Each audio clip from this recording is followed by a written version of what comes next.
Hi நண்பர்களே, welcome back to உங்கள் Vinod channel. இன்றைக்கி வீடியோவில் என்ன பார்க்க போகிறோம் அப்படின்னா, விவசாயி அடையாள அட்டையை பற்றின ஃபுல் டீட்டெயில்ஸ் எப்படி அப்ளை பண்ணுறதை பார்க்க போகிறோம். அதுக்கு முன்னாடி நம்ம வீடியோ நீங்கள் ஃபர்ஸ்ட் டைம் பார்க்குறீங்க அப்படின்னா மறக்காம சப்ஸ்கிரைப் பண்ணிட்டு பக்கத்தில் பெல் பட்டனே கிளிக் பண்ணி வச்சுக்கோங்க. அப்போ தான் நான் போட நோட்டிஃபிகேஷனில் காட்டும். வாங்க வீடியோக்குள்ளே போகலாம். Tamil Nadu farmer ID card online registration, அதாவது விவசாயி அடையாள அட்டை அப்படின்னு ஒன்று கொண்டு வந்திருக்காங்க நம்ம தமிழ்நாட்டில். விவசாயிகளுக்கான முன்னுரிமை தரணும் அப்படின்றதுக்கான அவங்களுக்கு தனிப்பட்ட ஒரு அடையாள அட்டை எண்ணோட வந்து கொடுக்க போகிறாங்க.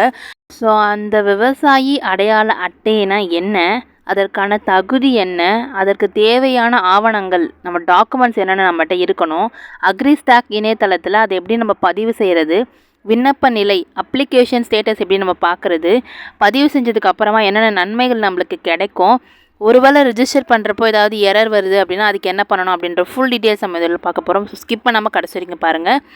வாங்க, ஃபர்ஸ்ட் கொஷின் என்ன அப்படின்னா, விவசாயி தனி அடையாள அட்டைனா என்ன? விவசாயி தனி அடையாள அட்டை அப்படின்றது தமிழக அரசு விவசாயிகளுக்கான வழங்கும் ஒரு அடையாள அட்டை, ஒரு ஐடி கார்டு மாதிரி கொடுக்க போகிறாங்க. இது விவசாயிகளை அரசு திட்டங்கள் தகுதி உடையவர்களாக அடையாளம் காண மற்றும் நேரடி நிதி உதவிகள், விவசாய கடன், பொருள் மானியங்கள் போன்றவற்றை பெற உதவுகிறது. இது வந்து ஒரு அடையாளமாக ஆயிடுச்சு. விவசாயிகள் அப்படின்னா இந்த ஒரு அடையாள எண் இருந்தால் போதும். எதில் அப்ளை பண்ணனாலும் அந்த ஒன்று எண்ணை வச்சு நீங்கள் என்ன பண்ணலாம், எதுக்குனாலும் அப்ளை பண்ணலாம். ஸோ முக்கியமாக என்ன சொல்கிறாங்க அப்படின்னா, இந்த திட்டத்தை அக்ரிஸ்டாக் அப்படின்ற ஒரு இணையதளத்தில் வந்து இதை பதிவு செய்கிறாங்க. விவசாய நிலம் கொண்டவர்கள், இளைஞர் விவசாயிகளும், கூட்டுப்பட்டா விவசாயிகளும் இதற்கு தகுதி உடையவர்கள் அப்படின்னு யார் யார் இதில் எலிஜிபிலிட்டி அப்படின்ற மாதிரி ஒரு எக்ஸாம்பிள் வந்து சொல்லியிருக்காங்க. இதை ஆன்லைனில் பதிவு செய்யலாம், அரசு உதவிகளை பெற பயன்படுகிறது அப்படின்ற மாதிரி ஃபுல் டீட்டெயில்ஸ் வந்து சொல்லியாச்சு. ஸோ அட்டைனா என்ன, அது எதில் பண்ணுவோம், யார் யாரால் தகுதி உடையவர்கள் அப்படின்ற ஒரு பேசிக் டீட்டெயில்ஸ் வந்து கிடச்சிச்சு. ஸோ ஒன் பை ஒன்னாக அடுத்து என்னென்ன அப்படின்றத நம்ம வந்து பார்க்கலாம். நெக்ஸ்ட் என்ன அப்படின்னா, விவசாய அடையாள அட்டைக்கு தகுதி அப்படின்னா யார் யார், எலிஜிபிலிட்டி கிரிட்டேரியா என்னென்ன அப்படின்றத நம்ம வந்து பார்க்க போகிறோம். தமிழ்நாட்டில் நிலம் வைத்திருக்கும் விவசாயிகள், இவங்க தான் என்ன பண்ணணும், தகுதியானவர்கள் அப்படின்றது சொல்லியிருக்காங்க. கூட்டுப்பட்டா கொண்ட விவசாயிகள், கூட்டுப்பட்டாவாக இருந்தாலும் நீங்கள் என்ன பண்ணலாம், இதில் ரெஜிஸ்டர் பண்ணலாம். ஒப்படை விவசாயிகள், அதாவது ஏதாவது ஒரு எப்படி சொல்கிறது, வாடகை மாதிரி எடுத்து பண்ணுவோம்ல, ஸோ அதான் வந்து வாடகை எடுத்து அதில் விவசாயம் பண்ணுறவங்களும் இதில் என்ன பண்ணலாம், ரெஜிஸ்டர் பண்ணலாம். சிறு மற்றும் அளவளர்ந்த விவசாயிகள், ஸ்மால் அண்ட் மார்ஜினல் ஃபார்மர்ஸ், இவங்களும் என்ன பண்ணலாம், ரெஜிஸ்டர் பண்ணலான்னு சொல்லியிருக்காங்க. விவசாய பணியில் ஈடுபட்டிருக்கும் குடும்ப உறுப்பினர்கள், அவங்களும் என்ன பண்ணலாம், இதில் பண்ணலாம். தகுதியற்றவர்கள் யார் யாரெல்லாம் அப்படின்னா, விவசாயம் செய்யாதவர்கள், விவசாய நிலம் இல்லாதவர்கள், இப்படிலாம் இருக்காங்க. நான் வந்து ரெஜிஸ்டர் பண்ணலாமா, பண்ண முடியாது, இவங்களும் தகுதியற்றவர்கள் அப்படின்னு சொல்லிட்டாங்க.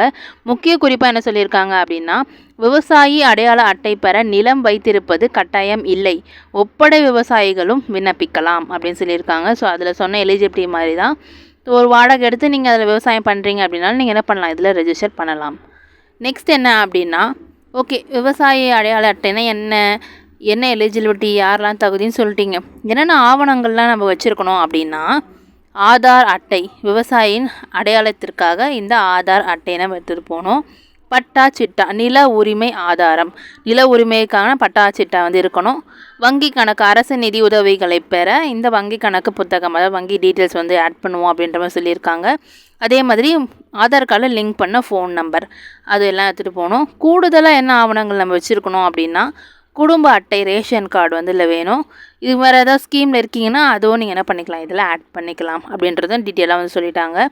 நெக்ஸ்ட், விவசாயி தனி அடையாள அட்டை பதிவு செய்யும் முறை, எப்படி நம்ம அந்த ரெஜிஸ்டர் பண்ணுறது ஆன்லைனில் அப்படின்னா, tnagristack.gov.in அப்படின்னு ஒரு இளைஞர் வந்து கொடுத்துருக்காங்க. அதில் போயிட்டு ஃபார்மர் ரெஜிஸ்ட்ரேஷன் கொடுத்தோன்னா அதில் ஆதார் எண், நம்ம ஓடிபிலாம் போட்டு விவரங்கள் எல்லாமே கேட்கும், பெயர், முகவரி, வயசு எல்லாமே, நில விவரங்கள் எல்லாமே வந்து கொடுத்துட்டு பட்டா, பேங்க் பாஸ்புக், ஆதார் கார்டு எல்லாம் வந்து அப்லோட் பண்ணிவிட்டா அப்ளிகேஷன் ஐடி நம்மளுக்கு வந்துடும். இதை நீங்கள் டிஜிட்டலாகவும் நீங்கள் வச்சுக்கலாம் அப்படின்ற மாதிரி சொல்லியிருக்காங்க.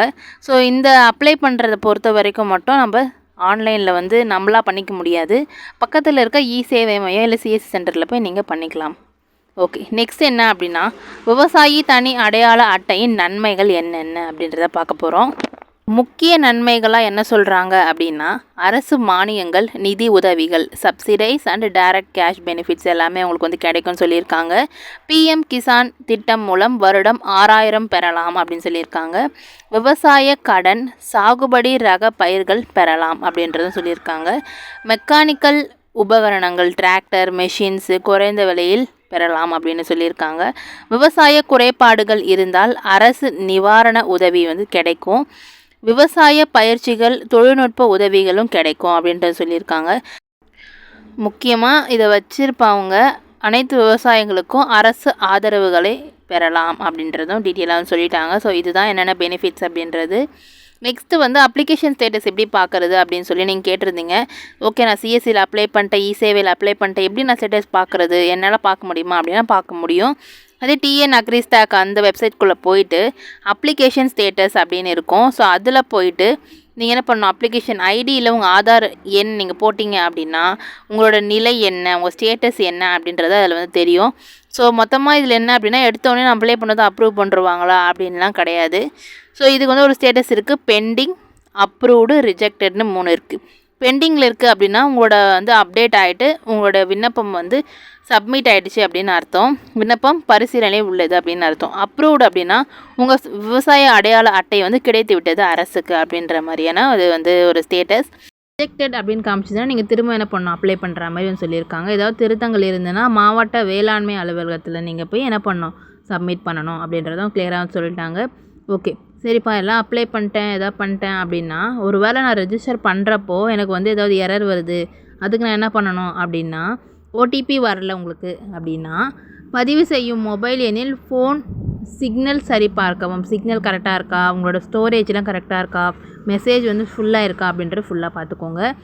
2வது, ஆவணங்கள் அப்லோட் செய்ய முடியவில்லை, ஆவணங்களை நம்மளால் அப்லோட் பண்ண முடியல அப்படின்ற மாதிரி நம்மளுடைய சிஎஸ் சென்டர் அது இ-சேவை சென்டர் சொல்கிறாங்க அப்படின்னா, உங்களோட ஃபைல் சைஸ் கரெக்டாக இருக்கா பார்த்துட்டு அப்லோட் பண்ணுங்கள் அப்படின்னு நீங்களும் என்ன பண்ணலாம், அவங்கள கைட் பண்ணலாம். இன்னொன்று, பட்டா விவரங்கள் தவறாக உள்ளன அப்படின்னு நம்மளுக்கு எரர் வருது அப்படின்னா, மாவட்ட தாலுகா அலுவலகத்தில் நீங்கள் என்ன பண்ணணும், பட்டாவை புதுப்பிக்கணும். ஸோ அதுக்கு நீங்கள் மாவட்ட தாலுகா அலுவலகத்துக்கு தான் நீங்கள் போகணும். விண்ணப்பம் நிராகரிக்கப்பட்டுச்சு அப்படின்னாலும் விவசாய அலுவலகத்திற்கு காரணம் கேட்டு மறுபதிவு செய்யலாம். விவசாய அலுவலகத்தில் போயிட்டு நீங்கள் என்ன பண்ணணும், எதனால் ரிஜெக்ட் ஆகிருக்கு அப்படின்றத காரணத்தை கேட்டு திரும்ப என்ன பண்ணணும், அந்த தவறு இல்லாமல் திரும்ப ரீஅப்ளை நீங்கள் பண்ணலாம். இவைகளை சரியாக செய்தால் உங்கள் விவசாய அடையாள அட்டை எளிதாக கிடைக்கும். ஸோ இதெல்லாமே வந்து உங்களுக்கு கிளியராக புரிஞ்சிருக்கும் அப்படின்னு நினைக்கிறேன். ஸோ இதெல்லாம் வந்து கரெக்டாக பண்ணிவிட்டு எல்லா டாக்குமெண்ட்டும் கரெக்டாக சப்மிட் பண்ணிட்டீங்கன்னா உங்களோட விவசாய அடையாள அட்டை உங்களுக்கு கிடச்சிரும். சரி, இது என்ன எங்கே போய் அப்ளை பண்ணுறது அப்படின்னா, உங்கள் வீடு பக்கத்தில் ஏதாவது வந்து அக்ரிஸ்டாக் ஆஃபீஸர்ஸ் வந்து இந்த மாதிரி டாக்குமெண்ட்ஸ்லாம் கொண்டு வாங்க, இந்த மாதிரி ரெஜிஸ்டர் பண்ணணும், பட்டாலாம் கொண்டு வாங்க அப்படின்னு சொன்னாங்கன்னா நீங்கள் என்ன பண்ணணும், அங்கே போயிட்டு எங்களோட டாக்குமெண்ட்ஸ், ஆதார் கார்டு, பட்டா, சிட்டா, உங்களோட ஃபோன் நம்பர் லிங்க் பண்ணுறதுல அங்கே போய் நம்ம பண்ணிக்கலாம். ஒருவேளை உங்களால் வந்து அந்த கேம்பில் வந்து அப்ளை பண்ண முடியல, நான் அதை மிஸ் பண்ணிட்டேன் அப்படின்னா உங்கள் பக்கத்தில் இருக்க இ-சேவை மையம் இல்லை சிஎஸ்சி சென்டரில் போயிட்டு நீங்கள் என்ன பண்ணலாம், அப்ளை பண்ணிக்கலாம். ஸோ அப்படி பண்ணாலும் என்னது, ஒரே தான் உங்களோட விவசாய அடையாள அட்டை உங்களுக்கு கிடைச்சிரும். ஓகே, என்ன அக்ரிஸ்டாக்னு சொல்கிறீங்க அப்படின்னா, இதுதான் அந்த அக்ரிஸ்டாக் வெப்சைட். ஸோ இதில் பார்த்தீங்க அப்படின்னா லாகின் ஆஸ் அஃபீஷியல் ஃபார்மர் அப்படின்னு இருக்கும். ஃபார்மர்னால் நம்ம சைடில் ஃபார்மராக யார் இருக்காங்களோ விவசாயிகள் அவங்க அப்ளை பண்ணுற மாதிரி. ஸோ அது ஆப்ஷன் இல்லாததுனால நம்ம என்ன பண்ணோம், சிஎஸ்சி அப்படின்றதில் வந்து லாகின் பண்ணிவிட்டு அதில் அவங்களோட சிஎஸ் சென்டர் வச்சுருக்காங்களா, இ-சேவை சென்டர், அவங்களோட லாகின் ஐடி பாஸ்வேர்டு போட்டு அதில் சைன்இன் கொடுத்து உள்ளே போனாங்க அப்படின்னா உங்களோட ஆதார் கார்டு வந்து கேட்பாங்க. அந்த ஆதார் கார்டில் இருக்க நம்பரை வந்து என்ட்ரு பண்ணிவிட்டு உங்களோட ஓடிபி கேட்பாங்க. ஒருவேளை ஓடிபி வரல, ஒர்க் ஆகலை அப்படின்னா உங்களுக்கு கைரேகை வைக்கிற மாதிரி கேட்பாங்க. ஸோ அதையே நீங்கள் என்ன பண்ணணும், வச்சுட்டு ஓடிபி ஒரு வேளை வந்துருச்சு அப்படின்னா ஓடிபி நீங்கள் என்ன பண்ணணும், என்ட்ரு பண்ணிவிட்டு வெரிஃபை அப்படின்றத கொடுக்குறோம். கொடுத்ததுக்கப்புறமா உங்களோட ஃபோன் நம்பர் வந்து கேட்பாங்க. இமெயில் அட்ரஸ் வந்து தேவையில்லை, ஃபோன் நம்பர் மட்டும் கொடுத்தா போதும். உங்கள் ஃபோன் நம்பர் நீங்கள் வந்து கரெக்டாக ஆதார் கார்டில் என்ன இருக்கோ அந்த மாதிரியான ஃபோன் நம்பர் வந்து கொடுத்துட்டீங்க. அப்புறம் உங்களோட பேர், உங்களோட ஜெண்டர் என்ன, நீங்கள் பிறந்த டேட்டு, அது எல்லாமே வந்து கேட்பாங்க. உங்களோட லோக்கல் லாங்குவேஜ் எப்படி உங்களை கூப்பிடுவாங்க அப்படின்லாம் கேட்பாங்க. உங்கள் ஃபோட்டோ வந்து உங்களை எடுப்பாங்க. அதே மாதிரி அந்த லேண்டுக்கு நீங்கள் ஓனரா, அது எங்கே இருக்குது, அது மாதிரி ஃபுல் டீட்டெயில்ஸ், சர்வே நம்பர் எல்லாமே வந்து கேட்பாங்க. ஸோ எல்லாமே பண்ணிவிட்டு கீழே இருக்க அந்த டிக்ளரேஷன் ஒன்று இருக்கும். ஸோ அதை வந்து செக் பாக்ஸ் கொடுத்துட்டு உங்களுக்கு என்ன ஆகிடும், அந்த என்ரோல்மெண்ட் ஐடி வந்து வந்துடும். ஸோ அதான் வந்து அந்த விவசாய அடையாள அட்டையில் இருக்க அந்த நம்பர். அதுக்கப்புறம் உங்களுக்கு ஒரு ஃபார்ம் கொடுப்பாங்க. அதான் உங்களோட விவசாய அடையாள அட்டை. அதை ஒரு ஜெராக்ஸ் காப்பி எடுத்தோ இல்லைனா உங்கள் வாட்ஸ்அப்பு, இமெயில் ஏதாவது ஒன்று சென்ட் பண்ணிக்கோங்க. சென்ட் பண்ணி நீங்கள் என்ன பண்ணிக்கலாம், எப்போல்லாம் தேவைப்படுதோ அதை நீங்கள் யூஸ் பண்ணிக்கலாம். அந்த நம்பர் முக்கியமானது. ஸ்டேட்டஸும் நீங்கள் அந்த நம்பரை வச்சு தான் நீங்கள் என்ன பண்ணணும், செக் பண்ணுற மாதிரி இருக்கும். அவ்வளோதான். பிடிச்சிருந்தா மறக்காமல் லைக் பண்ணிவிட்டு உங்கள் ஃப்ரெண்ட்ஸ் அண்ட் ஃபேமிலிஸ்க்கும் இது தெரிஞ்சுக்கணும் அப்படின்னாலும் நீங்கள் என்ன பண்ண மறக்காமல் ஷேர் பண்ணி விட்டுட்டு சப்போர்ட் பண்ண சொல்லுங்கள். மறக்காமல் சப்ஸ்கிரைப் பண்ணாதவங்க சப்ஸ்கிரைப் பண்ணிவிட்டு பாருங்கள். நெக்ஸ்ட் ஒரு புதில் சந்திக்கிறேன். அன்டில் தென் பை ஃப்ரம் உங்கள் வினோ.